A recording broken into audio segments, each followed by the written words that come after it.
โอ้ยน่าจะสิเฮ็ดให้กินดอกนะอันจะขี่สงสัยแล้วนะจะแม่นขี่สงสัยเด้หายแล้วละลูกหายแล้วลูกเขาด่าลูกเขาหายลูกหายเด้าเด้เฮ้ยให้มองใดให้มองใดเอาปากกามาวงเจ้าขี่สงสัยแม่มึงมดก่อนแม่ให้ได้กินไวๆอยู่กับสงสัยแนวนั้นสงสัยแนวนี้ไม่เชื่อหรอกโอ้เกิดเป็นลูกมันสองว่าใจแม่อีลีอีโลนี่แหละสิได้กัดคอกันนั่นแหละไม่ใช่ยังไปป้าต้องกันอยู่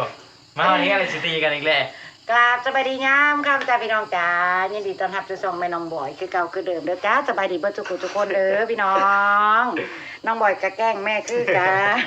สบายดีป้าลุงเฮ้ยนี่ได้อย่าเล่นป้าลุงเพิ่นบ่เล่นน้ำเด้อไม่ตลก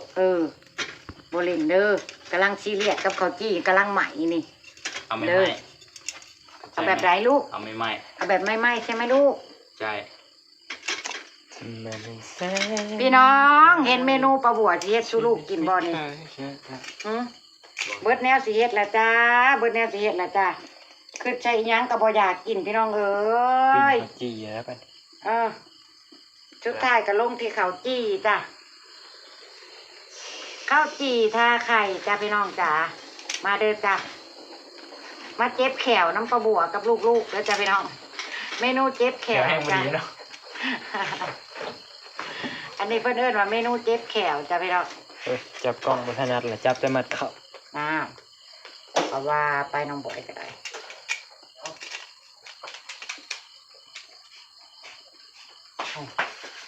อัน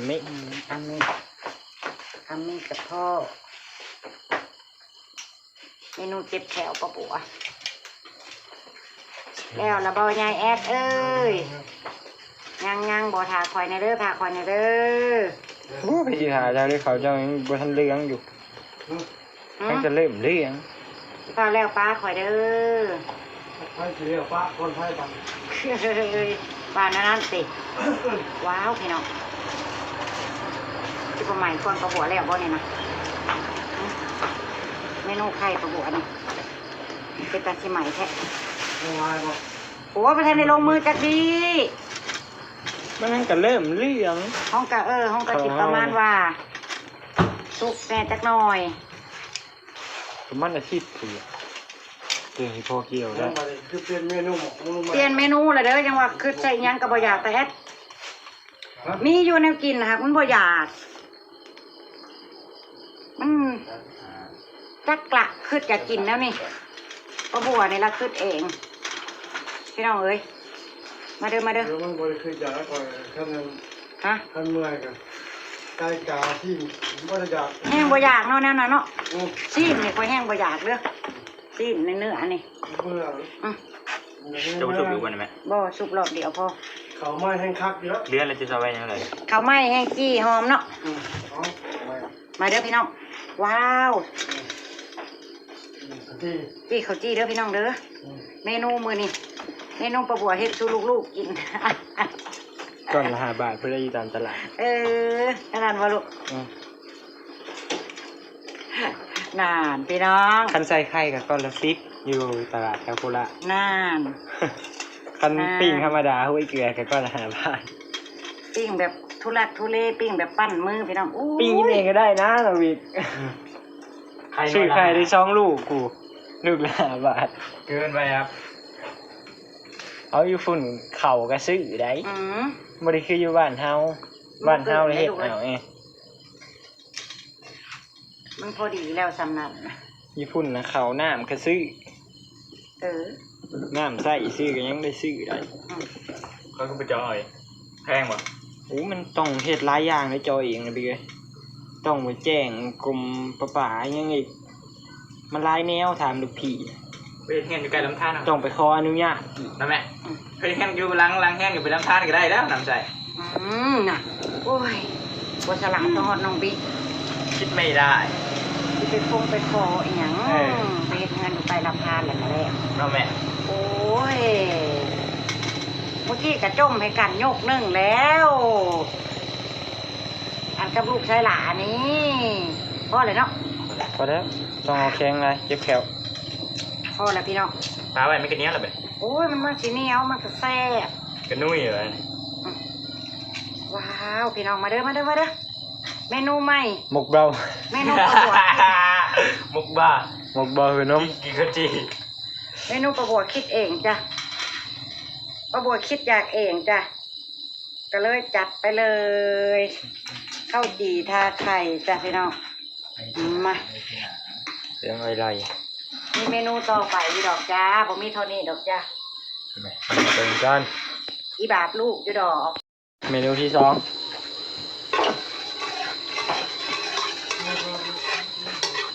เมนูต่อไปเอาใจลูกโอ้ยน้ำมันลายแต่ดอก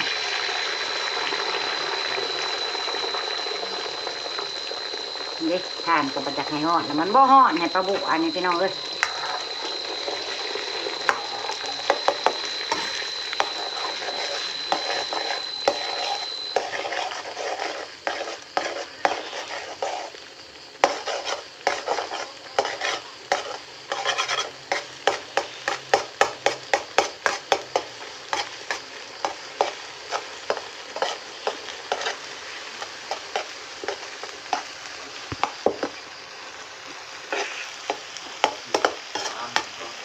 เมื่อนี้กินกันแบบเบาๆพี่น้องกินอาหารเบาๆกับเบาๆและข้าวจี่เนาะข้าวจี่ใครว่ามันเบาล่ะคุณแม่บอกเอามาใช้พักเจ้าหันนี่แม่นะ ลองตู้ ฮะ ลองตู้ เอามันเลย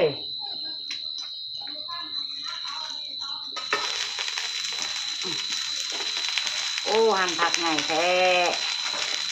จะได้เมียทางไก่บ่หันผักไง ว้าวการหั่นพักจะคือว่า การทำผักมันก็เบิ้งได้เบิ้งลักษณะออกได้เด้อ การท่านพักนี่ก็ถือว่าบอกได้เนาะเบิ้ง บอกหมดซิปเลย จะได้เมียไก่บ้านแม่ว่าจะขนาดแม่ว่าจะหั่นง่ายเด้อได้นี่ได้ เจ้าว่าอย่าหั่นน้อยเด้อ อ่ะ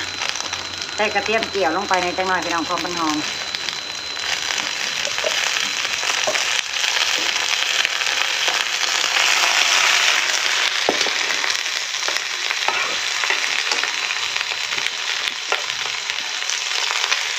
เมนูอหย่างพี่น้องเดาออกบ่ประบวชจะพัดอย่างนี่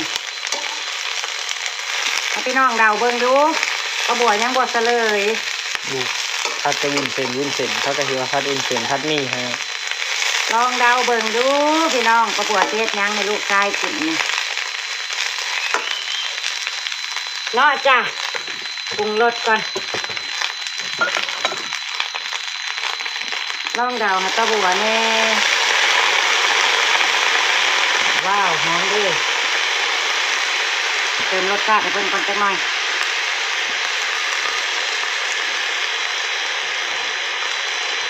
นิดนึง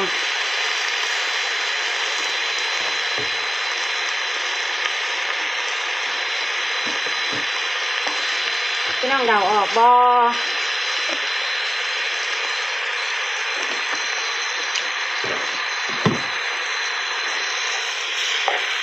เดาให้แน่เดาให้แน่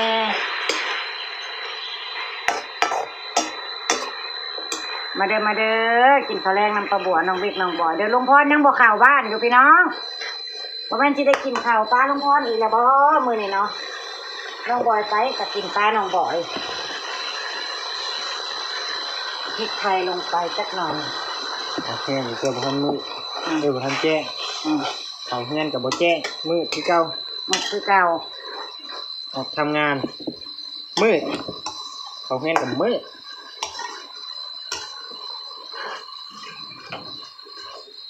นายเด้นายอันบัดพัดจังคือพ่อตะลิวนี่เด้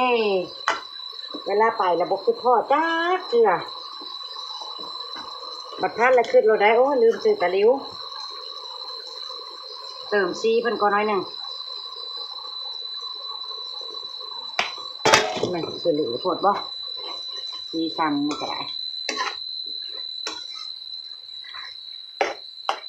เป็นยังไง พี่น้องฮู้บ่ประบัวพัดนางนี่เนาะมาเด้อรับรองมื้อนี่ แซ่บกะหล่ำน้ำมันหอยบอกพี่น้องว่าผัดกะหล่ำน้ำมันหอยให้ลูกกินบอกคืออยู่ได้นอพี่น้องคือบอก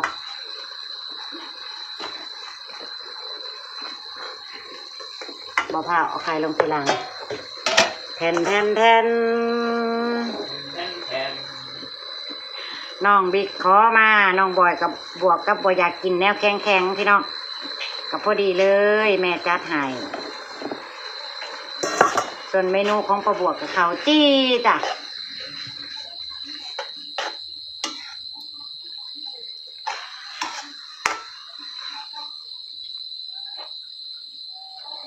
เจ้าว่าอย่างบอกเมื่อยน้ำกระเจ้าดิเมื่อยน้ำกระเจ้าว่าอย่างดิมาน้องมาแล้วจ้ะ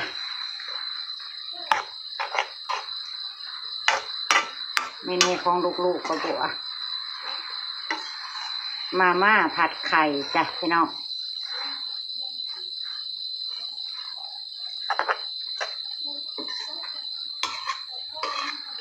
แหมอย่างหัดผมกระขาดโอ้ยจะแม่นบ่ได้ย้อนซีมก่อนซีมรสชาติก่อนพี่น้อง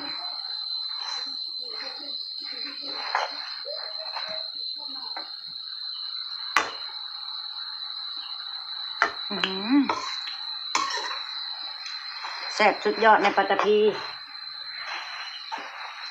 โอ้ยอะไร แซ่บอีหลีลูกแซ่บแท้แซ่บว่า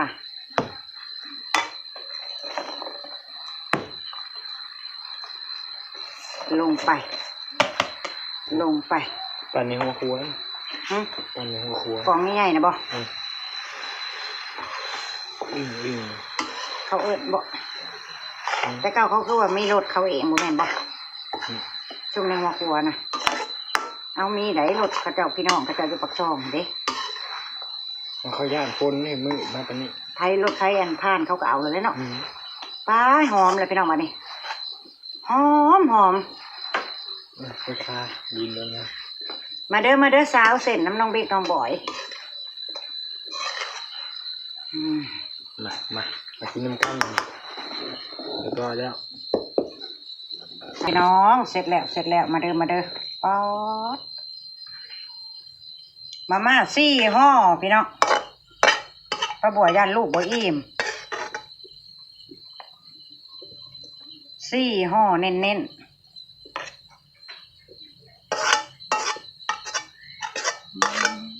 เขาแล้วก็ฟ้าเขานอนแล้วมันพักผ่อนมื้ออื่นลุยจอหรือว่าอะไรหรือว่าใช้พ่อไปอีกบ่สิไปเองไปเองนี่พี่น้องให้พอเก็บแห้งไว้2 เมนูของป้าบัวสู้ลูกมื้อนี้มาจ้ะแซ่บๆน้ำกันจ้าไปเตรียมตั้งพระเข่า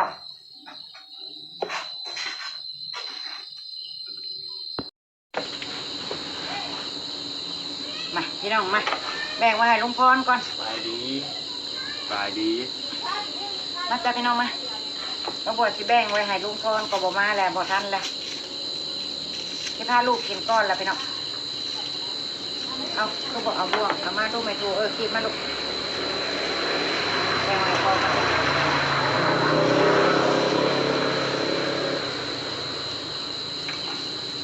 พอก็แล้วพอวันนี้อย่ามาแปะที่นี้มันสิอ้าวจะได้กินข้าวบ่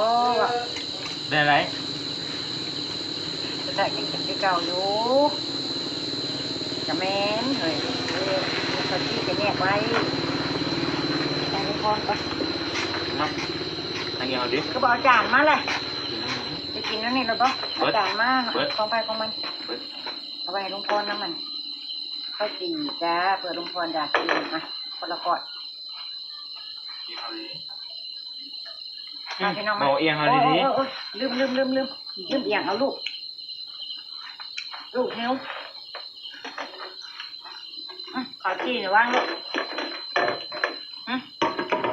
ตั้งแล้วเนาะไว้ให้พ่อนี่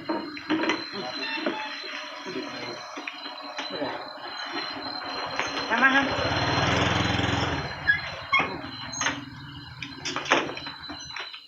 เรื่องเก่า ไปปั้นนะ กินกันแบบง่ายๆเลยมือนี่นะ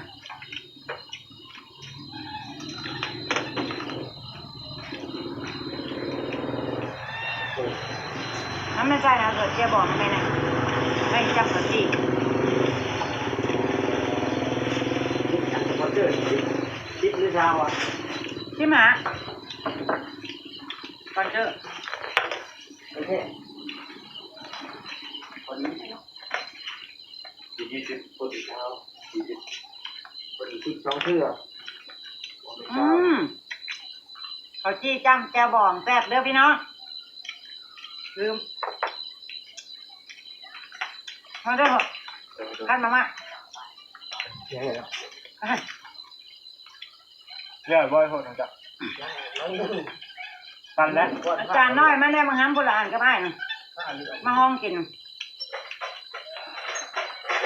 สมุดเพื่อไม่อายนะกินได้จานโบราณหันเก็บนะผมนะมันกินแย่กันเลยไว้กินสักเครือแล้ว เจ็บแหละ ก็ยังจังบ่ดื้อกันนั่นแหละหยังลูก ปีกออกไข่บุชุกมา อืม ผมไม่ให้คุณดาวเดียวนะ อันไม่จักดาว ไปติดลบเนาะ ติดลบปุ่นน่ะ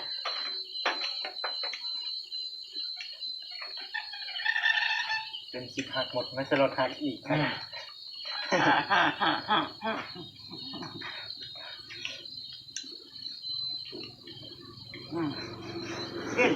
เปลี่ยนอาหารบ้างพี่น้องกินแล้วก็นอนหน่อยยังมากมายกินกันง่าย มาทางนอนนะครับทางโทรศัพท์อยู่เจอพอโทรไปครับ ๆเมื่อก็ขี้มาน้ำรถตั้งเสา บอกที่แรกที่แล้วร้านนี้แล้วที่มากให้เรากีบต่อผมเลยคือไม่ใช่ ต้องลงข่าวข่างไผ ขอโทษ ไผว่าซ้ำเติมเพราะนั่นรถ ขอโทษ ไล่ไปเรื่อย จะเปลี่ยนชื่ออะไรนี่พี่น้องว่าชื่อได้น้องบิ๊กชื่อน้องไล่แล้ว นี่แม่อีตัวเอา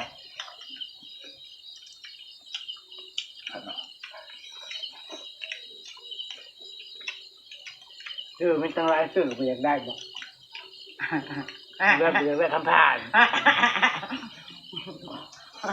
อย่าสะกิดตำเจี๊ยบอย่าสะกิดตำ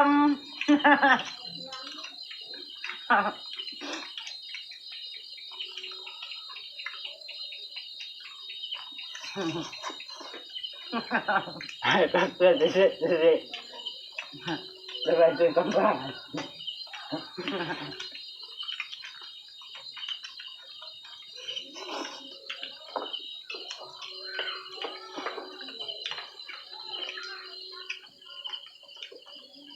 ก็หมุนตัวคำผ่านก็บดหมุนอยู่ในคำผ่านหนึ่งตัว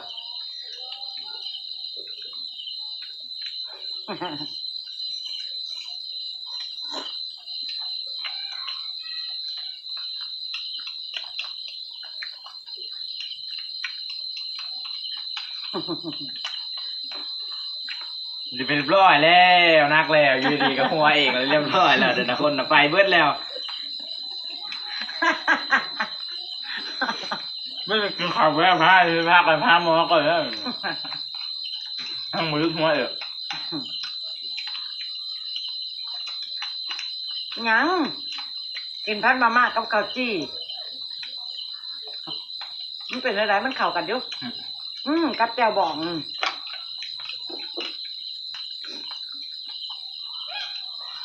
ตายเลยรีบตายเลย จับ ยาสีฟันเขาลายหมด ซาลีไปครับ แซ่บพี่น้องส้มปลาบัวอย่างนี้เลยปลาบัวคือหินตั้งแต่เว้นโบราณคืออยากกินข้าวจี้ แซ่บแล้วทอดครับมา แบบทอดมันเกิน มาเนาะ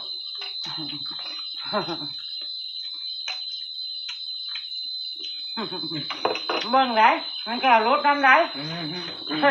กินไก่บ้องกินเขาที่รู้สึกไม่ก้อนเลยได้บ้องเลย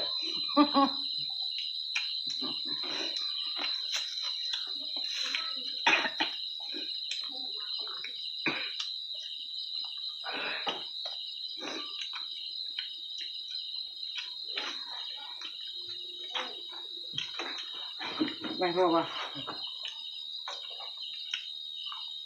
กินเลยกินแล้วมันอ่อน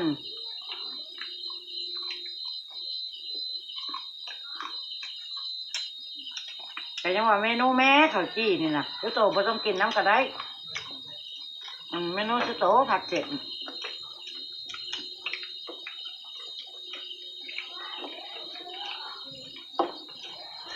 มันหัวมาก็ตาย นางเองอ่ะจำจึงมาหมากันนะ ของแข็ง ยามาเนี่ยมันบังอยู่สักลี่อยู่หนังยามาว่าแน่ผ่านได้ไงอ่ะ มันไม่ได้รับซื้อมันตั้งใจ มันจะเลยหนามเครื่องหนึ่งเขาบอกหนามนอน ตอนเว้นนั่นน้องพี่กัดเจี๊ยบมาตอนกั้มเจี๊ยบกัดน้องพี่คนที่ว่าบ่ออกเป็นไรบ้านี่ เบื่อเพียงอ่ะ เขาลงซื้อก่อนกันเลยเปลี่ยนกันกัดกันพี่น้อง มา เหมือนกัน คือบ่หัวจุดอ่อนมันจุดกันมันไปได้โลกมาหาจุดอ่อนนั้น หรืออ่อนเจ้าหรือแขวจ้ะ โอ้ยคนหายดิ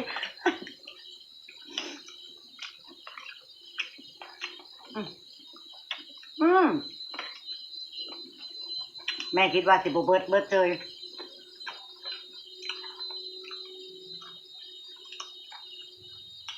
ปลาบัวกาให้พูละห่อเพราะว่าปลาบัวบ่กินอยู่แล้ว4 คนกับ4 ห่อสุดท้ายน้องบอยกินผู้เดียว2 ห่อเบิ่งคักละคำใหญ่ๆบัตโตพันน้อยมันต้องไม่กดกินน้อยๆแต่คำอันตัวใหญ่ เปรี้ยวทำมาปวดแขวคำแน่กันเลย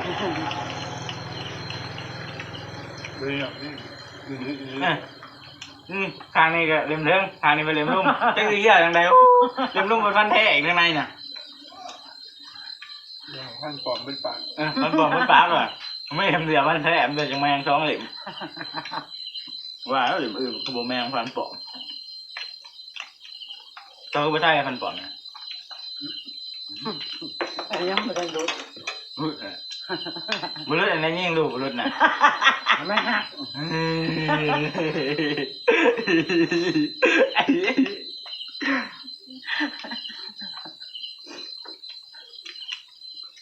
กัดกันได้กัดกันดีเนาะนี่ดอกกูข้าวบ่อยก็เราไม่รู้เขากัดกันนั่นแหละ